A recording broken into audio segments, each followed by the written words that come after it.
In the years following the Nazis' rise to power in 1932, over half the Jews living in Germany and its surrounding countries fled or were expelled. In 1938, 32 countries and 24 volunteer organizations came together to address the escalating problem of Jewish refugees.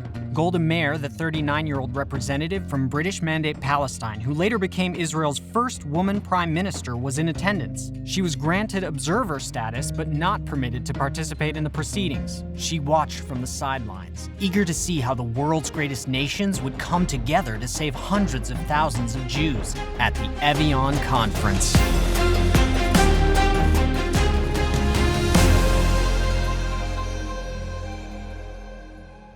On July 6, 1938, in an idyllic spa resort town on the France-Switzerland border, the Évian Conference commenced just 372 miles from where the Allied powers met to sign the Treaty of Versailles and end World War I 20 years earlier.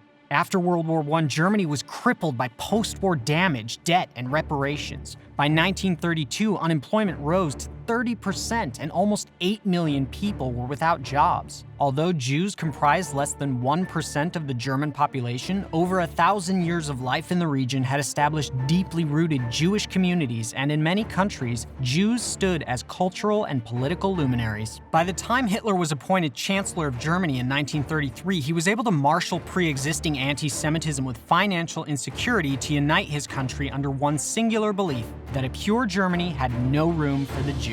Jewish emigration began when one of the Nazis' first legislative acts banned Jews from employment in the government. By September 1935, the Nuremberg laws made it illegal for Jews to have sexual relations with or marry an Aryan.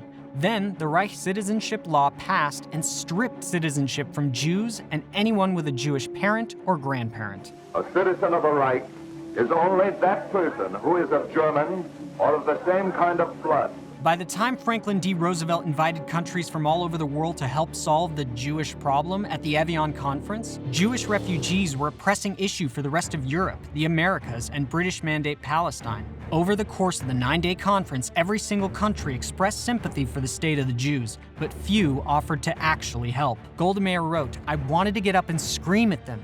Don't you know that these so-called numbers are human beings? People who may spend the rest of their lives in concentration camps? Or wandering around the world like lepers if you don't let them in?" Germany's smaller neighboring countries claimed limited physical capacity. Larger countries cited their own problems. In the midst of the Great Depression, many Americans believed that refugees would compete with them for their jobs and overburden their assistance programs for the needy. Brewing anti-Semitic sentiments in the States didn't help either.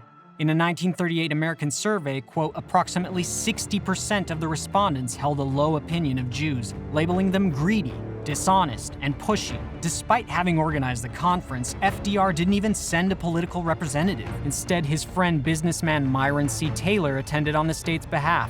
Canada refused to make a commitment, saying famously, "None is too many."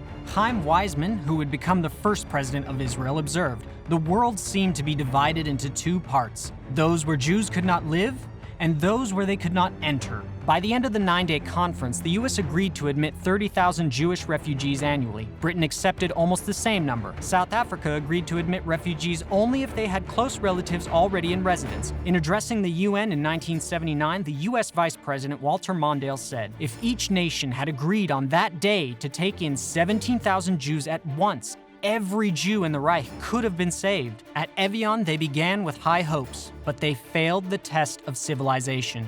The country that made the largest gesture was the Dominican Republic, whose dictator president, Rafael Trujillo, offered to accept 100,000 Jews. Ironically enough, this generosity was itself rooted in racism as a way to fulfill his mission to lighten the population of DR by accepting the light-skinned European Jews. Decades later, Mondale told the UN, as the delegates left Evian, Hitler again goaded the other world for oozing sympathy for the poor, tormented people, but remaining hard and obdurate when it comes to helping them. Days later, the final solution to the Jewish problem was conceived, and soon, the night closed in. At a press conference after the gathering, Golda Meir remarked, "There is only one thing I hope to see before I die, and that is that my people should not need expressions of sympathy any more."